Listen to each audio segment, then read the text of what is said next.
We have a pretty quiet night out there as wind begins to calm down as well. Always a good visual looking out in the cold water area to see how those flags are waving in the wind. Not too much right now. Our wind is about 5 miles an hour. Some of us a little bit more, like 10 miles an hour, but staying pretty calm here through the overnight. Temperatures, they're cold. Kalamazoo is 30 degrees, the coolest on this list, and Muskegon 34, the warmest on this list, but we're all pretty much in the same boat. Clear along the lakeshore, seeing a few of those clouds hanging on for inland areas, but we should all be clearing out overnight as this big high pressure kind of swings in, helps to push out any remaining clouds, but keeps us on the cool side. Temperatures tonight are going to be in the 20s. It's not going to be warm, and tomorrow is going to be relatively cool as well. We're waiting for this big low pressure system to get its act together in the western U.S., and this is going to bring us first the chance of some winter weather at about this time tomorrow night, and then that will transition to the chance for severe thunderstorms Wednesday between around 2 p.m.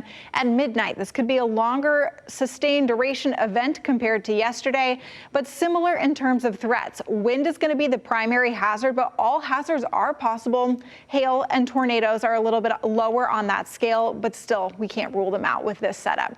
Temperatures tonight, though, falling into the 20s. We'll see low 20s to the north and middle to upper 20s to the south, mainly clear, and seeing a decent day tomorrow, all things considered, but we'll see gradually increasing clouds into the evening and then that wintry mix building in at about this time. Leading into Wednesday with the warm front lifting to the north, that's going to help bring in the warmer air, so our highs are going to end up in the 60s.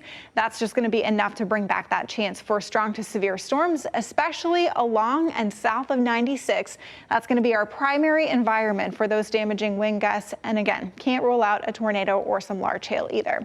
So pretty quiet in the short term. Just use this time to get prepared for what's to come, and know that we'll probably see the winter weather, some slushy snow move in around midnight, and then moving in for Wednesday morning, potentially some freezing rain on top of that. We're not likely to see a whole lot of impacts from this, but I would say 131 towards the Big Rapids area, maybe out towards Muskegon, a glaze of ice could be possible before the heavy rain comes in and melts it. So it's going to be a pretty active day Wednesday. Our storm threat really starts in the afternoon as this warm front lifts in.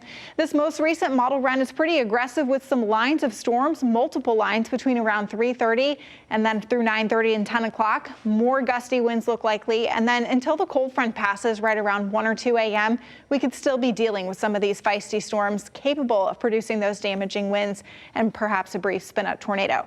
Heavy rain, that's going to be something too that we haven't really had over the last 6 months. But if this model is correct, there could be a number of spots getting over 2 inches of rain with this system, which is much needed. The heavy rain area here is right where we have the worst drought in West Michigan, so that part would be appreciated.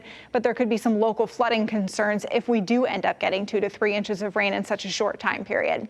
Once the system exits, Thursday and Friday are quiet days with sunshine and temperatures in the 50s. Into the weekend and early next week, we start to cool down a bit.